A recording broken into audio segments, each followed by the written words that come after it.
So, today we have, I think, probably the trifecta of trifectas around the issue that CEG has really been working on and really tried to focus on for the last year, not just around COVID vaccination, but also around influenza. I think we've been doing a lot of talking about what we need to do in the areas of adult and childhood immunization throughout West Virginia, but also throughout the Appalachia region. So, today, I just said earlier that we, kind of jokingly, it's like the CEG's friends and family around immunization. So I'm going to start with the kind of what I call the higher level of this. And then I'm going to kind of go to the state level, and then we'll go to the community-based level. And before you all start with me, yes, we're going to talk a bit about monkeypox. And no, Dr. Marsh does not have all the monkeypox vaccine at his house, but we do need to get an idea of where, when, and how West Virginia and the region will get its tranche of doses for monkeypox. And Alexi from CDC is going to say, I don't know, call the monkeypox people. I'm not the monkeypox. Okay, maybe she won't say that. But you don't know how these calls go, because she's like, wait a minute, I can't say the government said that. Sure you can. We won't tell anybody. But so let's do some introductions. First, we're going to start with Alexi. Do you want to tell the people who you are, what you do, and why you got dragged into this crazy call about vaccines, immunizations, monkeypox, and COVID, and flu, and mumps and rubella? Yeah, thanks, Tony. I'm happy to be here. My name is Alexi Piasecki. I am an epidemiologist at the CDC. I work. Whoa! What's the CDC?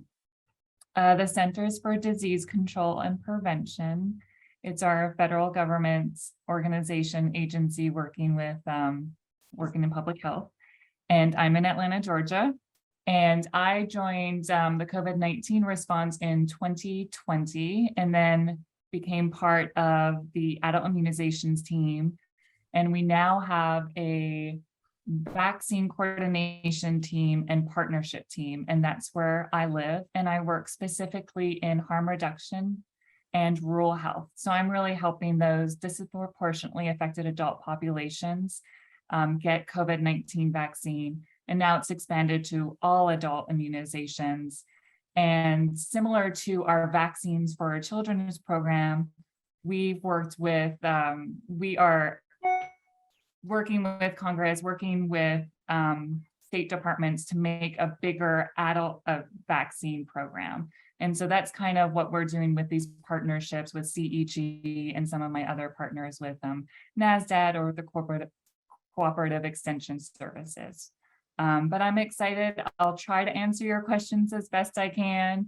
But if not, I'm really excited to hear what y'all are doing at the community level, the education you're doing, the outreach, the liaising you're doing, your barriers, your challenges, your successes. All of that is really helpful for me to really understand how we're doing, what we're doing well, and where we can improve. But I'm happy to join today. Thanks. Perfect. Now, do you have any info on monkeypox, or do you have a bat phone? I guess we shouldn't say bat with monkeypox, because that's a whole different kind of thing. That was the whole COVID situation. So we should talk about a bat. So you have you have a monkey phone over there? I don't have a monkey phone yet. Okay. Unfortunately, it is, now that it's its own response, it's kind of being taken over by a different group of individuals. But of course, it is an adult immunization. It will be distributed through your state department. So that's who you should reach out to for the vaccine. The guidance also comes from the state, but they're mostly taking CDC guidance around who should be vaccinated, who's eligible for vaccination, and how to go get the vaccine. But I'd be happy to hear how y'all are doing or who's asking for it so far. Well, I'm getting ready to go to Dr. Clay Marsh, who's going to say that you have the vaccine. And so, no, just kidding. Dr. Marsh, do you want to tell the folks who you are, who may or may not know you? Sure, Tony. So first of all, thank you and the Rural Health Services Provider Network and the team for putting this together and for all the work that you do for West Virginia. So my day job is I am over the health side of West Virginia University and help oversee our academic health system and also the schools of medicine, nursing, pharmacy, public health, and dentistry, as well as the research and educational operations of the university related to health. My other day job is that Governor Jim Justice asked me to help coordinate the COVID response for the state of West Virginia. So I have been named a title that would, at this point in time, not be good for a future facing historically, at least, because I am the COVID czar of West Virginia, or at least so named. And czars tend not to do so well long term. So I will be happy to give up that title as soon as possible.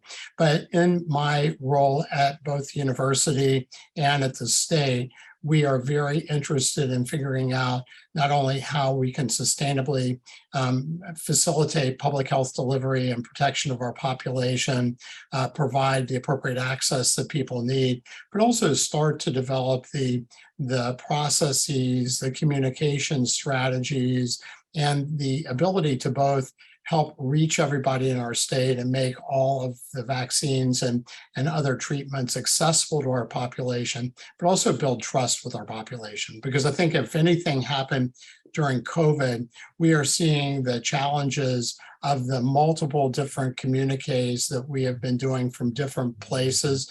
Mostly have been well-intentioned, some have not been, but it's really created a lot of mistrust and a lot of confusion in the community. And to tell you the truth, even though I read about COVID every day, I also get confused about who's eligible for what and what dose. And so we do have a evidence-based public information, public interest communication pathway through the university, which is led by Julia Frostino, who's on our joint information center in our task force. But we also, and she looks then at evidence-based ways that we can help reach out to people. We've also created a vaccine calculator, which actually will give you up-to-date information about if you're eligible for a vaccine, which vaccines would you be recommended to take, and allows you to schedule them right away. So I do think that we have tried to adapt, as the government has too, but this has been an extraordinary moment in time, and one in which it's rich with learning opportunities and opportunities for us to rethink public health in the future so that when we reach our next problem like COVID, we'll be better able to handle it. Dr. Marsh, I'm going to come back to you. Oh, you got to call me Clay. Okay, well, for $1.50, I mean, I'll call you Clay. So I'm looking for a check in the mail. So here's the thing. It's on its way. There you go.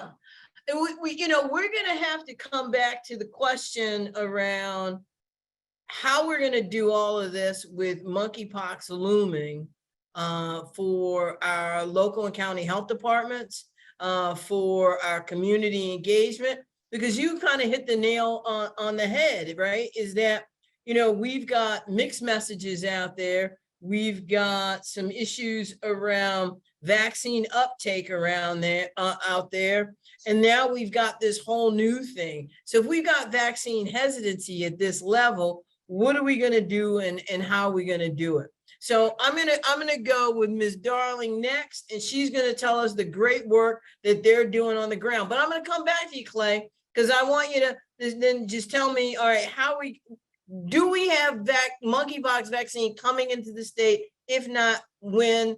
If not, when? Why not when? And who do I need to start calling to make sure that we get a tranche of monkeypox vaccine? Because you know me, I'll start calling the people to call the people. All right, Ms. Darling, I apologize, but this is how this thing goes. I warned you up front how this was going to go. You did. Thank you very much for having me today. I'm Elaine Darling. I'm the Senior Program Director at the Center for Rural Health Development. The center is a nonprofit organization located in Putnam County in West Virginia, but we work across the state. In fact, we have a twofold mission, which is to improve the health of West Virginians and strengthen West Virginia's healthcare delivery system, especially in rural communities. And so we have a couple programs at the center that work to meet that twofold mission. But the one that I'm here representing today is the West Virginia Immunization Network, which is a statewide coalition that's focused on protecting West Virginians from vaccine preventable diseases from birth all the way across the lifespan. So we cover early childhood vaccination, adolescent and adult vaccination as well. We've been doing a lot of work with the Public Interest Communication Lab and the folks at the state on COVID-19, but also on a variety of other immunization topics as well. And I'm excited to see a couple of our WIN members here today. And in addition to what I mentioned about WIN, we also provide training opportunities for healthcare providers, both in person and virtual. We offer resources and patient education materials for our coalition members to use throughout the state. And then we do a lot of advocacy work with the West Virginia legislature as well to support policies that will improve access to vaccination in West Virginia and strengthen and improve West Virginia's vaccination rates as a whole. So what are the policies out there right now that are like either barriers to folks accessing vaccine uptake? What would you say the number one barrier is, from your perspective? I would say a large barrier that we see in our rural communities are just general access to vaccination as a whole. So in some communities in West Virginia, there are no pediatricians. So there might be one or several family physicians. And in some cases, they only stock vaccines that are required for school and may not stock the vaccines that are recommended. So they might, for example, when you're looking at adolescent vaccination, they might stock Tdap and MenACWY, but not HPV vaccination. And so in a rural community where you maybe only have a few healthcare providers, that makes it very challenging for a parent or caregiver who wants to vaccinate their child against HPV. It means they have to travel further. They need to take more time out of their day to get their child vaccinated. And then particularly when you're looking at a multi-dose vaccine like that. So that becomes a very big barrier. That's not necessarily one that we focus on in terms of legislative advocacy, but that is a big barrier that we see in our rural communities. But there have been policies in the past that have looked at how to overcome that barrier. For example, when you look at the scope of practice changes that have happened over the last couple of years with pharmacists. Initially, pharmacists weren't able to offer vaccines, and then then they were able to offer flu vaccine, and then it was gradually expanded, and now they're able to offer vaccines for children. So that was a policy change that has increased access to vaccines, particularly for our rural communities. So thanks a lot. So I'm going to come back to you in a second. And so I want to kind of, I think those that are new to this call, that's why Clay's laughing now. You can see him laughing already because he's like, oh, this is getting ready to go straight left. So let's see what this is going to be. But so here's my question. I had two questions, one for the CDC and so in all transparency, we should also let you know that Alexi is our project officer for all of our money. So don't anybody on the call act crazy. So because we like to keep getting our money. So be clear about that.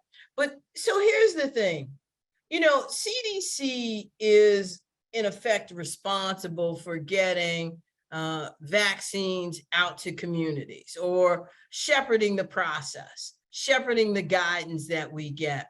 And I think that to some extent, whether we looking, particularly, I think if we look at kind of the COVID guidance, I think that those messages change so rapidly.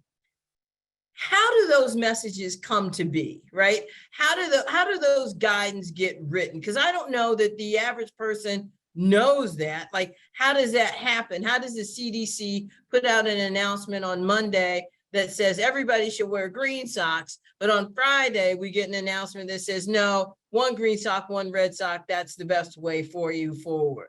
How does that happen? What's that process like? I know you're not writing them. Don't worry. I'm not. I don't think you're sitting there on a sketch, Etch-a-Sketch right now. Weekly guidance for CDC. I know, but how does it happen so that people understand what that process is like before they see it on the 6 o'clock news?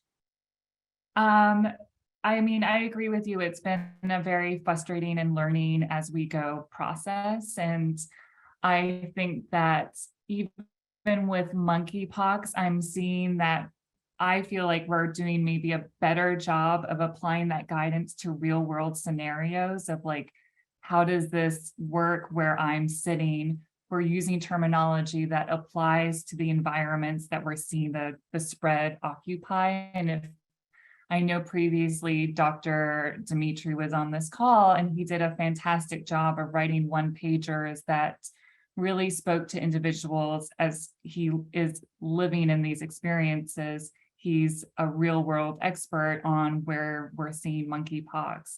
In terms of COVID, it was really, as science was changing and we were trying to adopt and adapt to it, we're also trying to see how it's playing out in the real world and making real world recommendations that sometimes weren't keeping up with how individuals and communities were operating. And were we always successful? No. And it was very frustrating, even on somebody that works at CDC, to see this mismatched of information happening.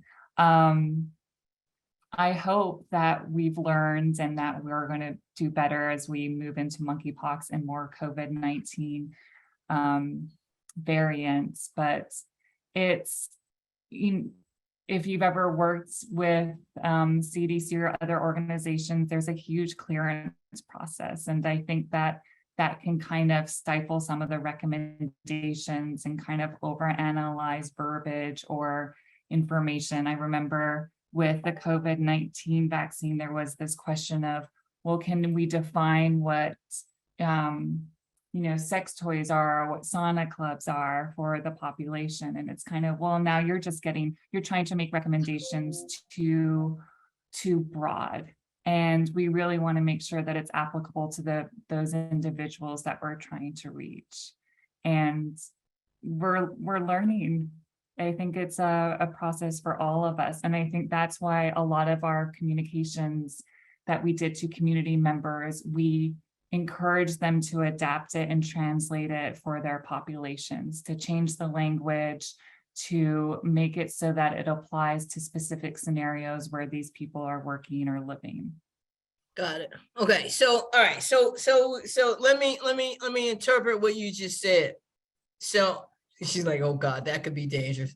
So let me interpret what you just said. So what you said is that there's this big process that happens at CDC. And what happens is that there's a bunch of thinkers. They think about what is best for community, how to get that information out. There's a clearance process where everybody makes sure that it's both scientifically sound as well as community specific. Sometimes they get too far in the weeds. Some stuff gets pulled back, some stuff gets added. And that's how we end up with a green sock, red sock versus just one sock or no socks.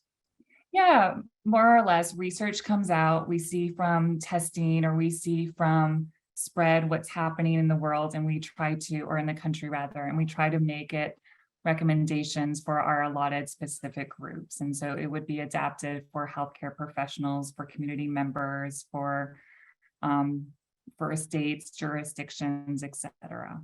Okay, got it. Thanks. Clay, you say you're the COVID czar. Who's the monkeypox czar? Did they throw that one on you too? Or is that some other person that we just don't know? I believe that would be our state health officer, Dr. Ayn Amjad, and our state epidemiologist, which is Shannon McBee. Ultimately, Tony, I think that one of the things for the group to recognize, and I'm sure that most or many people do. So monkeypox has been declared a health emergency, both internationally and in America, but we have only seen 3 documented cases in West Virginia. So, and that's not to say that we can't take our eyes off the ball. But we know that, without stigmatizing, most people with monkeypox around the world are men who have sex with men. And that about, at least the last time I looked, about 99% was true. There are some cases of healthcare workers, a handful. There's cases of spouses, a handful. There's cases of children, a handful that have come into contact. And generally, the monkeypox that's spreading is not the most aggressive form of monkeypox, as I understand it. And the good news is this is a much less dangerous disease, at least as far as mortality goes, than smallpox. But we do know that people that have contact with folks that are defined with monkeypox, then getting vaccination is important. In our own experience, as I understand it, and you guys would be smarter than me, so I'll venture out here on pretty thin ice as I'm speaking the next part, but this will be included in that $1.50 check that I'm sending you, Tony, is that as we've worked with the CDC and others, we found that people are responsive. The problem is that the supply is not where you need it to be. And so the distribution of the vaccine is, of course, going where the most number of cases are. And like we've seen with other parts of COVID, very highly urbanized, parts of our nation, cities and populations are spreading monkeypox at a much higher rate. I think California and New York are the two top states. And we have now, by CDC's numbers, I think about 7,500 documented cases. And I think other resources would say about 8,300 documented cases and about 27,000 plus around the world.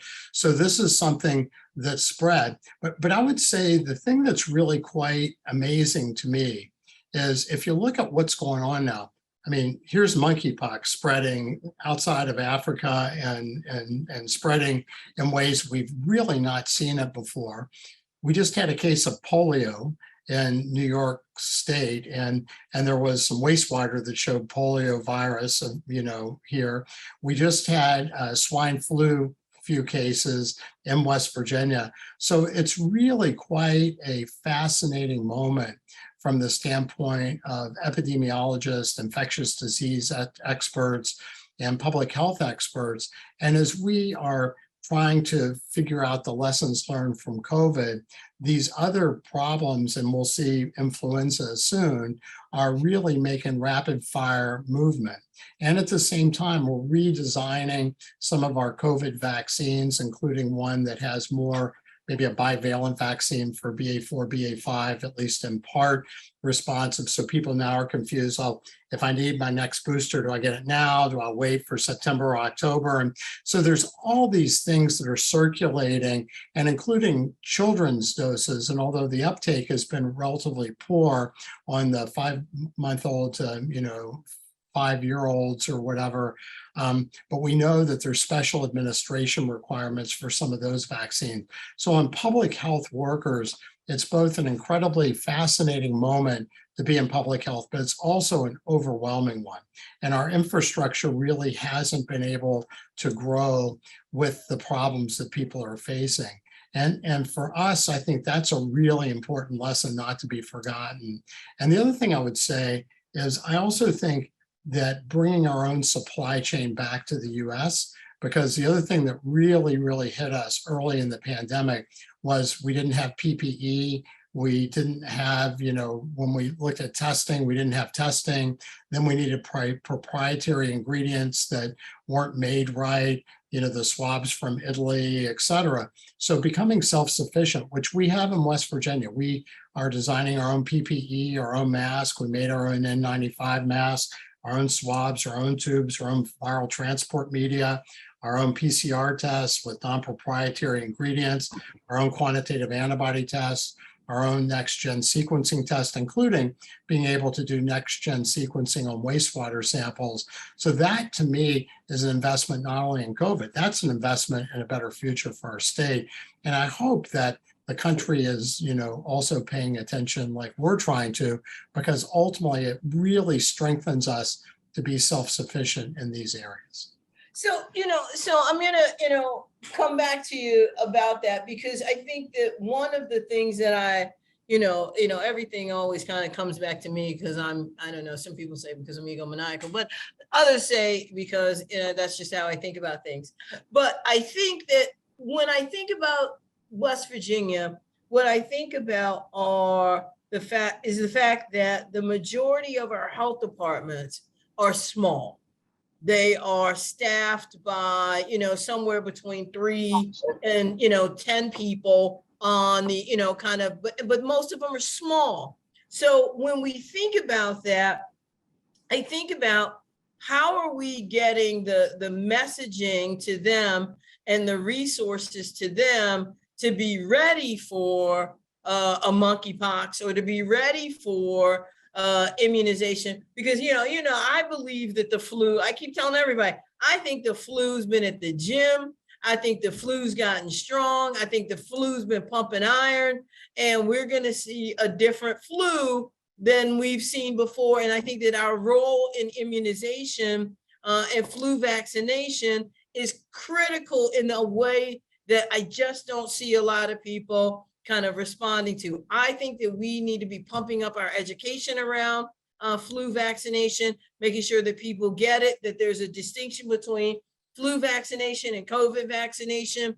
I'm looking at, I keep seeing Dr. Reedy's face here from over in the Eastern Panhandle. I'm sure Dr. Reedy Clay. But Dr. Reedy, can you maybe tell us what kind of the needs are at our local health department level? Because our local health departments in these rural communities are our partners, and we've got to make sure that we're doing everything that we can to get our partners the resources that they need as well. Dr. Reedy, you want to introduce yourself also, because I may have, Sure. I'm Terrence Reedy. I'm a physician, the health officer at the Jefferson County Health Department, which is actually part of the Washington, D.C. metropolitan area by census tract. So we're kind of different than many parts of West Virginia, but at the individual patient level, there isn't any difference. I think the biggest, and we're a relatively small health department, that we have about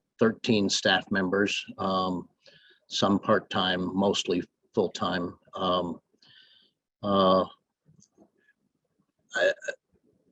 Among the problems is streamlining all the processes so that there's less wasted staff time and effort. And this especially becomes true when something new comes along. And that's been hard to do in COVID with monkeypox. It's also difficult because getting the vaccine and then the criteria for who we can vaccinate is quite restrictive, and makes it harder for people to come forward or us to advertise availability. Our worry, because of our geographic location with the large number of cases in DC, and that's a place for people to go for social activities, but it's also a place for people to go for social activities in other parts of West Virginia if they, especially if they're someone of what we maybe call a counterculture, gay men, that they may go to DC because they don't want to have their lifestyle public in the small towns. So on the one hand, we're trying to get people to come forward, but then we have to attest that they are gay, they're over 18, and that they have had sex with multiple partners or anonymous partners in the previous 14 days. And that gets difficult to not stigmatize and to make it seem welcoming. We understand that those people, of course, are at the highest risk, but someone that's had sex with several partners in the last 28 days or the last 2 months is also fairly high risk if we're trying to interrupt the spread of this. We have a Shepherd University here, and there are, of course, colleges scattered throughout, and there are people who are at higher risk because of their age, and they may not define themselves as being in one of those age groups, but they are experimenting. So how we do it at the individual patient level is sometimes interfered with by the requirements of CDC and state guidance. So, Dr. Reedy, do you have monkeypox vaccine at this point or no? We do. We have a few doses, Uh-huh. giving one this afternoon. And right, and so so I have been trying to get a vaccine. I've been trying to get vaccinated, and here's the reason I've been trying to get vaccinated is that at some point, and this goes back to the guidance, right? At some point, I heard that there was a guidance out for hotel workers, right, to make sure that they were going to mask and glove. And I'm traveling a lot now for work, and I'm staying in a lot of hotels. And I'm thinking I should probably get vaccinated just because of the number of hotel night stays, not because of sexual patterns, but because of me being in so many hotels. And I think that that's like kind of getting to Alexi's point around kind of what the messages are, what the communications are, and then who would be available for vaccine. So I'll text you and see if I can get in. But I think that the other thing was that I had talked to a friend of mine who runs the Us Helping Us clinic in Washington, D.C., who also had gotten a tranche of vaccine there. And he said that, he said, you would have to, he gave the same criteria you gave. And I said, so if I come in and self-identify as a man who has sex with men, I can get the vaccine. But if I say that I'm not that, I can't. He goes, right. And I said, so I guess I just have to self-identify as that, not anything else. He said, that's exactly what you would have to do at this point, or you would be screened out of the availability, which I think is a bit of a challenge, right? Because I think the people who want to be able to get vaccinated for monkeypox at this juncture should also be able to, but we also need to be able to promote the availability of the vaccine. Ms. Darling, can you tell us a bit about if you guys are doing like anything that we should know about with not just monkeypox, but how you're doing recruitment and retention of individuals who might want to get vaccinated for adult or childhood immunizations? Are you seeing any uptake of people requesting more information about the flu? I got so many questions, but that was a whole big one in one. I have not seen an increase in people wanting more information about the flu, but I'm hopeful there will be a lot of people interested in getting the flu vaccine this year. We did see an impact on vaccination rates in general as a whole during COVID-19. And so we are working to improve vaccination rates across the lifespan, particularly coming out of, or at least further into the pandemic. But there is a lot of new information this year for flu and for other adult vaccines. I think sometimes that information has kind of gotten lost in the news because we have had changes to the adult immunization recommendations. For example, there's a new recommendation related to hepatitis B vaccination. It's now recommended for all the way up to 60 years of age. And then for those over 60 with high risk conditions, and available for those who over 60 who just want to be vaccinated in general. There have also been changes to the pneumococcal vaccine recommendations and also to flu vaccine recommendations this year, with the high dose flu vaccine being recommended for older adults. So those are important changes to be aware of and to share with your patients. And again, I do think that that's sort of been lost in the news because of the focus on COVID-19 and now monkeypox. But it is important to share that information with your patients when they are coming in and interfacing with you in the healthcare system or in the local health departments. And it may be that they come in for one thing, but it's always important to screen their vaccination status and recommend the vaccines that they are due for.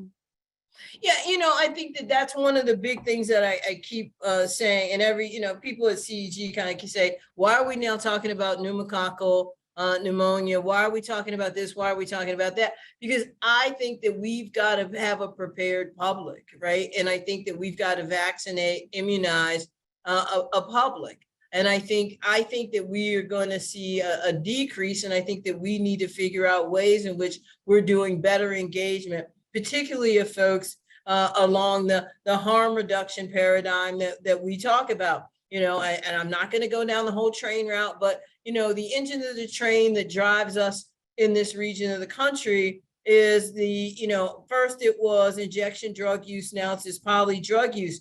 We've got that, we can treat hepatitis C, we can vaccinate for Hep B. We've got vaccinations out there and treatments that actually impact the communities that we're working with. And we've got to do a better job of, I think, engagement and education. One of the things and Stephanie, I see you, I'm going to come to you in 2 seconds, but Dr. Marsh, this is one of the things that I really want to ask you about is that, I believe that our MAT providers, and that's medically assisted treatment providers, buprenorphine, Suboxone providers in the state, actually sit at the hub of how we engage these harm reduction programs and individuals who may be engaged with either substance use or polysubstance use. Is there a mechanism in the state that lets us mobilize MAT providers as ground responders for immunization? So Tony, I'm certainly not the most educated or probably best resource to carefully relate that information to you and the group. But what I do know is that Matt Christensen, who is leading our response at the state level, is certainly looking at how to incorporate providers, including pharmacists and other primary care providers, to be able to facilitate in making sure that we can not only help people find the right treatment, but also have access to naloxone so that there is broad opportunity to help somebody who's overdosed. And as you know, most of the problems we're seeing is really related, as you said, to both multiple drugs, but also to some of the synthetic narcotics like fentanyl and carfentanil, which are incredibly powerful drugs that include in some overdoses to make the chest wall more rigid. So even doing CPR on people who have had overdoses can become more challenging. And I think that as we really start to think about what harm reduction means for our future, because there's also been a lot of debate in our state around harm reduction programs and what they mean and what they do. I think this has to be a really holistic program that starts to also look at issues like helping people, retrain, helping people find jobs. Because we know that if adverse childhood experiences are very high, and when you look at the adverse childhood experiences in a harm reduction clinic in Charleston, the average score was 4. J.D. Vance and Hillbilly Elegy had a score of 7, but at a score of 6, the potential lifespan reduction can be up to 20 years. And when we look at our worst state in the country, which is McDowell County, versus the best county in the country, which is Summit County, Colorado, our lifespan difference is 17 years. And when you start to look at West Virginia, we have the second lowest lifespan in the country. I think it's 74.4 years. So ultimately, and we are the ground zero for the work that was done by Professor Ann Case and Sir Angus Deaton when they talked about deaths of despair and hopelessness, which was a group of 45 to 55-year-old non-Hispanic whites, high school educated or less, that were dying pre-COVID at a rate not seen since the peak of the AIDS epidemic. I know in 2018, 218,000 people, Americans, died who were a part of that group. And our life expectancy was coming down even before COVID. And now with COVID, we are 5.3 life years behind other comparable westernized rich countries.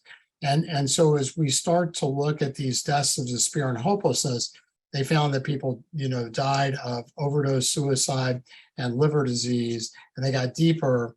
And liver disease from alcoholism, they got deeper, and they found out that people were really dying of despair and hopelessness.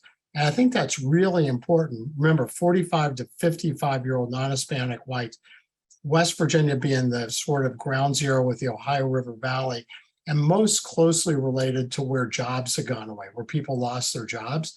But what's really fascinating when we look at 2021, COVID was the third leading cause of death across the country, just like it was in 2020. But in the 45 to 55-year-old people in America, it was the #1 cause of death. So these are also people that are not necessarily only overdosing or whatever. These are also people that are hesitant to take vaccines, hesitant to trust the messages we hear. So it's really an amalgamation of harm reduction as a general feature that's so important, but really targeting those populations at highest risk that have the worst outcomes, particularly here. And we think about other generations, the American dream, other countries. It is education that gets you leveled up. But this population no longer sees education as a pathway. So I think that we have so much good work to do here with all of us. And I think that the strategy has to also include, social capital, so people feel that they're worthy. Brene Brown, the shame and vulnerability part, I think is really powerful here. But also we need to help people find education, not only four-year colleges, but, community college, find a trade, get back out there, have a purpose, have meaning, have community. And I think that including with harm reduction for just needle exchange and thinking about MAT provision, et cetera, is part of a more cohesive strategy that won't just work for now, but gets really at the root of the issues I think that are going on. Perfect. Thanks. Because I believe that 100% is that I think economic development and workforce development is so tied to our harm reduction response. We've got to de-silo how we do it. Stephanie, I didn't forget about you. I'm calling on you now. Where did you go? There you are. How are you? Hey guys. So first off, thank you very much, Tony, as always, for putting together people who can make us smarter in the coalition. It's really important. So my subject matter expertise is very limited to opioid reversals, obviously, but being in the public health sector and having access to two really smart people, I need to ask these questions because I get asked them quite a bit. So where we're at in COVID right now, does it make sense that at-home testing is becoming less accurate because of the BA4 and BA5 variant? And does that mean that those tests have to develop and, the same way that the virus mutates and you're saying our vaccinations have to mutate? Because I'm finding with a lot of people currently, that's the problem we're seeing is they're using testing at home and they're testing negative more often than not, but they are finding out that they're ill with COVID.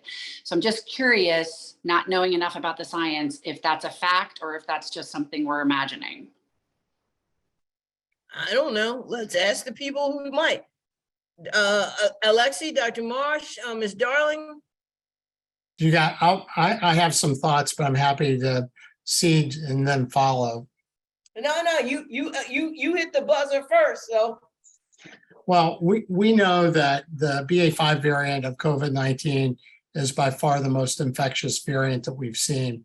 We also know that the symptom complex has changed a bit to perhaps targeting the throat and the oropharynx versus the nose. So one possibility is that the way that we take the tests may reduce the ability to define with home tests. I also think that with different home tests, there may be an operator dependent learning curve, and we don't really do any kind of teaching other than, you have the product insert, and we do have available lots of information if you come and search it. But we do know that in places that have reported it, that sometimes the BA5 variant can take a bit longer to come up.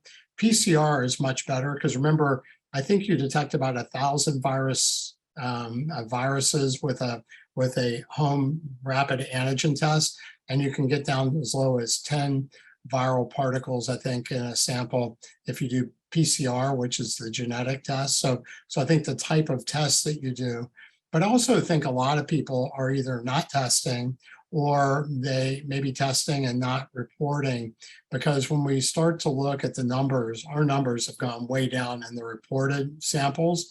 We also know that Walgreens does an index every week. And I think last week's index for Walgreens was 36% of all their tests taken across the country were positive. West Virginia was 38% last week. So we know that a remarkably high, least percent of samples taken by PCR reported by one of the federal providers is ridiculously high. And so when you start to look at transmission in communities, it's been estimated that we are undercalling the COVID cases by a factor of 7 to maybe a factor of 10. So there's probably 750,000 to 1 million cases a day. And we also know that there's still, as we look, over 100,000 average daily cases a day. And we know that the deaths and the hospitalizations, although not as high as with BA1, have also elevated. And when we look at some countries have seen deaths for BA5 as high as BA1, but we haven't seen that yet. And there's a difference in different countries. And I would say that I don't understand why, but probably, previous infection and recovery and how recent that's been, the number of people we have fully vaccinated, because we also know that people that have 4 vaccinations. So we know that 77% of the deaths in America have happened in Americans over 65. And about 95% of deaths in West Virginia have been in people over 50. And we know that only about 33% of that population has gotten their 4th vaccine or their 2nd booster, as would be eligible. And we know that the difference in outcome between somebody overall who's had 4 vaccines versus no vaccines, that's a 42 times reduced risk of death. And if you've had 4 vaccines versus 3 vaccines, 4 times reduced risk of death. And if you're just looking at Omicron, 4 vaccines versus no vaccines, 29 times reduced death. And if you look at 3 vaccines versus 4 vaccines, 4 times reduced risk of death. And we know that Paxlovid, although people are worried about the rebound, is generally underutilized across the country and in our state, and is a very effective 89% reduction in hospitalization, severe disease. So we have the tools, we're just not putting them to use in the way that we need to. And I think that the lack of trust, the sort of the issues that are going on in our country with information, either overload or misinformation or disinformation. So it's made it an absolutely fascinating thing to be part of. And my background's lung and ICU stuff, so I'm not a tried and true public health person, but it's really made me appreciate and be so grateful for the wonderful work that you guys all do every day, and the investment that we'll need to make and the lessons we'll need to learn, so that we don't just create a blueprint, we create an adaptive response system that is agile and nimble and responsive to what's going on the ground. Because like COVID, I mean, these things are complex system events that don't happen per any playbook. You have to be adaptive, you have to switch, you have to learn as you go, and you have to have a lot of information back from the ground, because a lot of times we'll be in the CEO suite going, look, all right, great, we're doing all this good stuff. And people on the ground are going, oh my God, this is a disaster. We don't have the tools we need. And we have to bridge that gap, and we have to be fast, like Stan McChrystal's team of teams. So anyway. Stephanie, did that answer your question? Yeah, it did. And as I was listening to you talk, Dr. Marsh, did you do any of your training at Ohio State? About 30 years. Okay, I think I met you a million years ago when my first husband was going through med school. So I'll have to connect with you offline. Oh, that's so funny. Small world. Yeah, as you were talking, I was like, wait a minute, this is the Clay Marsh I know. Oh my God. Right. And so, well, thanks, Stephanie. I think that, Dr. Marsh, one of the things that you and I think all of our guests have raised is how flexible we need to remain in order to have a coordinated response, whether that response is for COVID, monkeypox, adult immunization, or childhood immunizations. So I think, we have about 5 minutes left. And I would like to ask the panelists to tell us what we should do. What's the number 1 or 2 or 3 top things you have health departments here, you have community-based organizations here, you have faith-based organizations here, you have medical providers, you have a little bit of you have policy folks. If you're going to say, here's the number 1 thing you need to make sure that the community understands to respond, what is it? Alexa, you CDC, so you go first.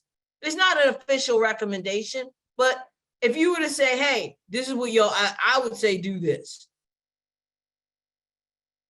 Officially, as the CDC employee, I would say, get your booster shots, get it as soon as possible. We know that a bivalent vaccine is coming out, but don't wait for that if you're eligible to get your booster shot today. Apart from that, I would say take care of yourself. You're all vaccine ambassadors working on the front lines, and you're doing unprecedented work, and you're doing a great job, but don't forget about yourselves, because you are the role model for everyone that you work with, and that's key for doing your job. Thank you. Thanks. And on that note, it's like I took, I have to admit, I dodged COVID for 2.5 years, and I went to Vegas. Don't worry about that. But I rested most of the time. But there was a whole big thing. There was a whole big kerfuffle where there was this active shooter thing that happened while I was there that was really crazy. And I really think that that's when it happened. But I took the, Plaxavid afterwards. And I'm telling you, I was good and fine in like 3 or 4 days. So, and testing negative in 3 or 4 days. So I strongly, it worked for me. But I know a lot of people who are either 3 vaccines in or 4 vaccines in who say that they'll just wait it out, which I don't think is necessarily the best route to go. And I'll come back to that. And so I'm going to go with Ms. Darling, and then Clay, you're going to be the last batter up. Okay. So I would have 2 recommendations. The first would be to look at how you can increase access in general within your clinic, your facility. So if you're a local health department or a school-based health clinic, and you're holding back to school vaccination clinics, consider offering the non-required vaccines there as well, so that if you have students that are coming in for their 7th or 12th grade vaccines, and you've got Tdap and Men ACWY, please also consider offering the HPV vaccine there as well, and the Men B vaccine if you carry that too. If you're scheduling your flu vaccination clinics for this fall, look at how you can also offer some of the other adult immunizations. Look at how you can tie in COVID-19 vaccination to that, and likewise COVID-19 vaccination to the back to school clinics too. But so look at those other ways at how you can increase access to vaccination for the patients that you're serving. And my other recommendation would be related to vaccine confidence. Tony, you kind of brought that up a little bit at the beginning of the webinar today, or the meeting today.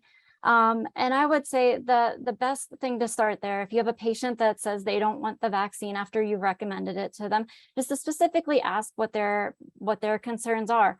Sometimes it might not be that they're against vaccination. It might be that they have a perceived barrier that actually doesn't, if they're worried about cost, it might be that there are ways that you can address that specific barrier. So always ask the follow-up questions about what their concerns are and address those concerns.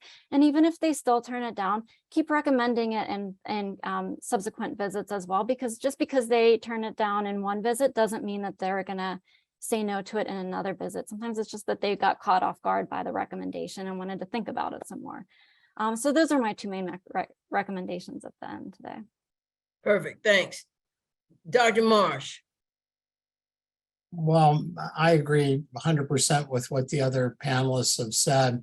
And let me be maybe a little bit less sort of on the delivery side technically. I think that we as a state and as a country have to rethink public health and rural health and how we support people like you guys who are delivering the care, because we've seen what happens when we stress the system, and the system is pretty fragile. And we've seen a lot of people leave the healthcare workforce, I think at least 500,000 people. We have seen people being very burned out and who've held things together with, baling wire and chewing gum, and that really should not be true. And ultimately, I think the way that we have responded as a state, which I hope you guys feel like is at least we are trying to do things in series versus in parallel. And I know how much stress you and your teams have been under, and for that, thank you. You guys are heroes in my book in every way. But it should be an important lesson to us, because not only is this important for whatever the next emerging infectious disease is, this is an emergency management set of responses that, go to natural disasters, man-made disasters, bioterrorism, new infectious diseases. And because we are clearing land that used to be the interface between humans and animals, I mean, we've seen 2 zoonoses really being the cause of the 2 pandemics of note. And, we think about monkeypox as another sort of, emergency situation that's coming forward. So it just says that we are breaking down barriers that used to protect us in some ways. And we need to reinvest in public health, but not only in a linear top-down way. I think we need to reinvest in a whole new set of strategies. And I'll say one more thing and I'll stop. I'm a big reader, and there's a book called Anti-Fragile by a guy named Nassim Taleb, and he wrote The Black Swan, which is about asymmetric risk. And if you read Stan McChrystal's book, Team of Teams, where he was getting his can kicked as the leader of the US military in the Middle East, because people that were terrorists could make improvised explosive devices really quick side of the road and move very fast. And his army moved very slowly because it was top-down managed. We got to make this bottoms up. We should all be playing scramble golf. And this is the Nassim Taleb thing too, that with stress, things that are top-down managed and are right-sized to be most efficient, they start to break and then fracture, and they don't work so well. But things that are bottoms up work really well. And trying to come up with a pathway where we're all hitting at the same hole too, but we're basically asking everybody to hit, and we'll play the best ball. And we get a lot of interaction and a lot of trial and error. Those systems actually get better from stress because they're adaptive systems, they're learning systems. And I think that we have to rethink that part of our response, and we have to become self-sustaining. We have to build our own supply chains. We can't rely on other countries to provide us with just-in-time materials, because last time we had people seeing folks with COVID, which we didn't understand, without the right personal protective equipment, et cetera. And that is unconscionable. I mean, that should never, we're the richest country in the world, never happen. So this is an opportunity for us to get some things right based on things that we didn't get right. A lot of good stuff in COVID. I'm not saying we were bad, but we have a lot of lessons learned. The key is, can we put those back into a learning loop and do much better for the future? So I think that's the challenge we have. Well, thank you. Thank you. Clay, Dr. Marsh, you have kind of framed out what I have said, about the response. And that's 2 things. One is that I think that we need to be really leaning on community resiliency models, a lot like we see in the natural disaster space. Where is it? Who has it? And how do we get the people to it? And vice versa. Does it run upstream and downstream? And I think that we can do a better job of it. And I think the second piece of that for me is that we're all in this together, that's us at the community level, the individual consumer, community health departments, county health department, state health department, and our federal partners. It's not and honestly, and our corporate partners as well. It's not an us against them mentality. It's an us mentality, and we have to address the problem. And that is why I'd like to thank each of you for taking time out of what I know are hectic schedules to join us and to share with us today and to do these chats. It's I think Stephanie kind of said it, what we try to do with these calls and with these chats are bringing people that are a heck of a lot smarter than we are, have a heck of a lot more access than we do, but to make sure that we're giving our community partners the opportunity to access and learn from you what the next step is, and also to be able to put a name with a face with a name in case they need to reach out to you as a resource as well. That's our job. Our job is not to hold the resources, but to share them. And so again, thank you all for taking the time out of your busy schedule to share with us. If we get, Dr. Marsh's put his number in the chat. You silly guy. You put his number in the chat. And I say, go ahead and use it since he told you to text him. That's your number, Tony. You're a funny guy. And Alexis put her email. She's smarter. She put her email address there. And so that's there in the chat for you if you need it. We will follow up with a couple of links for you for some additional information to reach out and how to get. Oh, and Miss Darling put hers there as well. So again, listen, everybody, we're in this fight together. We're in this fight to save and protect and prevent the lives of folks in West Virginia and the Appalachia region. So I want to, again, thank you all for the work that you do. And I want to thank you for taking an hour out to spend it with us and to hopefully learn something more than you did. You're a little smarter than you woke up this morning. All right. Thanks so much. I'll talk to you very soon. And thanks to everybody at CEG who helped put this together, because it wasn't me.